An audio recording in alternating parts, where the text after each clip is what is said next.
Mighty Man of God, Joe Martin here with Real Men Connect, where we help good men become godly men by connecting them to successful husbands, great fathers, and strong leaders. Welcome to the Real Men Ride Along. We're not actually moving today. We're actually standing still because I'm in a rent-a-car. I'm on my way to a speaking engagement tonight in Alabama at a university, and I'm taking a pit stop to kind of, rest a little bit. But I thought I'd shoot this quick video because I'm going to be talking to these students tonight about success, about how to achieve success as a college student and even beyond college.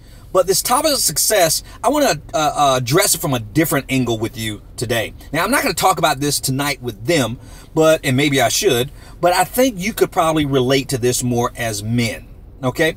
And here's the question I'll start with before we jump right into the topic. Here's the question. As a man, how do you determine and measure your success? As a man, how do you measure and determine your success? In other words, what tool do you use to measure your success? Now, as men, I know I can honestly speak for myself that I struggle with this because as men, we tend to compare ourselves and our success and our lot in life compared to other men. We want to see how we measure up. And guys, it's not always a great thing to do to measure yourself by the standard of other men. But it's not that we're doing that. That's bad in itself, comparing ourselves to others. But it's what tools we use to measure ourselves and compare our success to other people. And I'm going to talk about 3 of them in particular, and that they're not evil and they're not bad in and of itself, but they're misguided. They're not probably the right tools we should be using. They're not the right measures of standard. So I'm going to give you another standard that I believe that God at least planted in my spirit that he wants us to use to measure and determine our success. So what are those 3 tools? And as we go through them, see if you can relate to any one of them. And the first tool that we use to measure and determine our success is we use a speedometer. A speedometer. And the question is, how fast can I achieve it? We want to measure how fast. Now, it's all started even when we were in elementary school, when we were kids. We wanted to outrun and outrace other little boys in our class. We wanted to be the fastest in our class, the quickest in our class. And so we often use a speedometer to determine our success because we use that as a measuring tool to compare ourselves to other men. Now, I got to tell you, out of all these 3, this is the one that I struggle with the most because I was what you call an overachiever. When I grew up in the projects in Miami, I didn't like the fact that we were so poor. And so I was determined and convinced that I was not going to end up in the projects. So I overachieved and overcompensated by using that speedometer to measure my success. By the age of 20, I had graduated early at the top of my university class, even though I wasn't even a great college student. That's why I'm actually going to be lecturing to these students today. But I graduated at the top of my class at the age of 20. And I even bought my first house before I even graduated from college. So you're talking about at the age of 20, I bought my first home and didn't even rent. Okay. Now, in addition to that, I made history in the state of Florida by becoming the youngest professor ever hired to teach as a tenured professor at a university at the age of 24. 24. Most students don't even graduate by the time they're 24. I was already a tenured college professor. And I also started my first business at the age of 22. And you get the point. Now, from the outside looking in, you say, well, Joe, you were very successful. Now, that's by the world standards, but is that really the most accurate way to measure a man's success? By how fast he achieved it? Well, I think not, because for the fact is, you can achieve success very quickly and get to a place very quickly, but it can also be the wrong place. What difference does it make if you achieve it quickly, if you lose it even faster? Because see, your talents and your gifts can take you to a place, but if your character can't keep you there, you will lose it as fast as you gained it.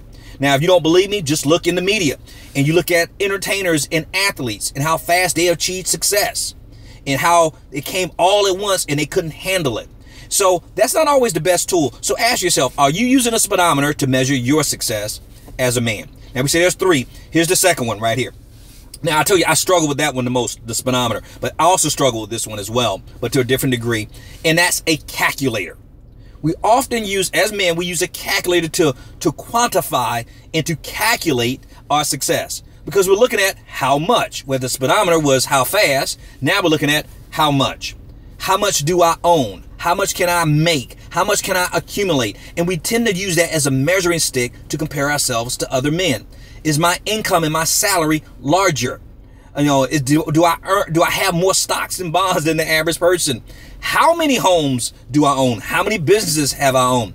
I mean, shoot, we even go to a point of how many women have I had? And some men use that as a calculator to determine their success. But we also know that you can be a jack of all trades and a master of how many? None. Or you can be a master of even one. It's not about quantity, it's about quality. Because yes, let's say you had a lot of women using that calculator, but you can't even satisfy one, mainly your wife. So what difference does it make? Okay, so I got to tell you, I struggle with that as well because I wanted to see how I stacked up and compared to other men. So I used that calculator. But now I'm asking for God's grace and mercy to destroy those calculators and destroy that speedometer. Now, here's the third measure tool that we often use as men. And again, it's not really a great one. And it's using a ruler. We use a ruler as a yardstick, as a ruler to measure how big, how large. Now, compared to others. Now, I got to tell you, I'm a vertically challenged man, which most of you know that already. And I believe that big things come in small packages, and I believe I pack a punch. However, that we like to measure up and say, okay, well, my house is bigger than that person, or I need a bigger house. We need a bigger toy, a bigger SUV, a bigger car, a bigger boat. You get the point. More power and more influence. How big is my influence and my reach? How big is my network or my net worth? You get the point.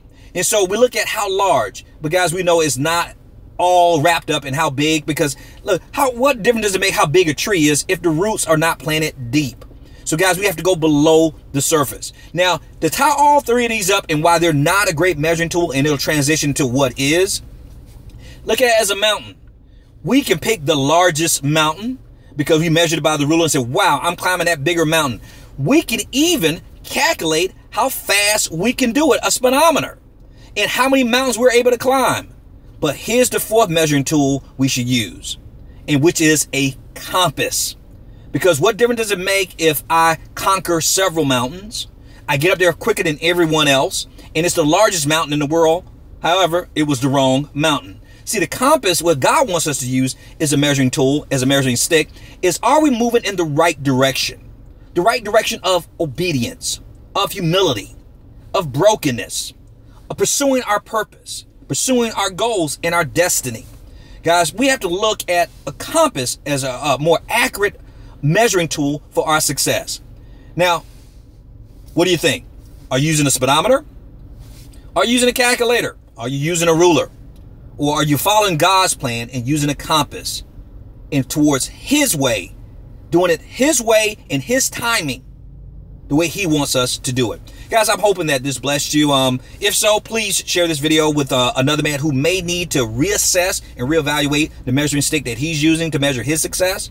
And remember that we're males by birth, but we are men by choice. So we must consciously make that choice every single day to be a man, because a male is a terrible thing to waste. So until next time, remember, stay strong, but most importantly, be blessed and stay in His grip. Talk to you next week.